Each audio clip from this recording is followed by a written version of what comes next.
Biden e Putin stretta di mano per superare le tensioni, le distanze rimangono ma riparte il dialogo, i due leader incontro costruttivo. Strage della funivia, gli ultimi istanti dell'incidente che ha causato 14 morti, perquisizioni alla società addetta alla manutenzione.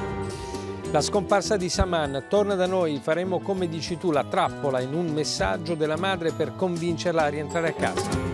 Vaccini, metà della popolazione ha ricevuto almeno una dose. Speranza, venerdì il 99% in zona bianca.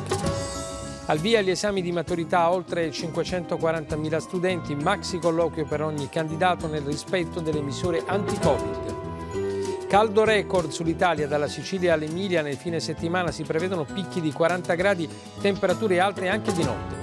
Europei di calcio, tra poco la sfida Italia-Svizzera, la nazionale di Mancini torna in campo e cerca la qualificazione agli ottavi di finale diretta della partita dopo il nostro TG. Intanto il Galles ha battuto la Turchia. Buonasera dal TG1. È andato bene a Ginevra il primo faccia a faccia tra il presidente degli Stati Uniti Biden e quello russo Putin. La stretta di mano all'arrivo sottolinea il tentativo di far ripartire il dialogo ridotto ai minimi storici. Alla fine conferenze stampa separate, i nostri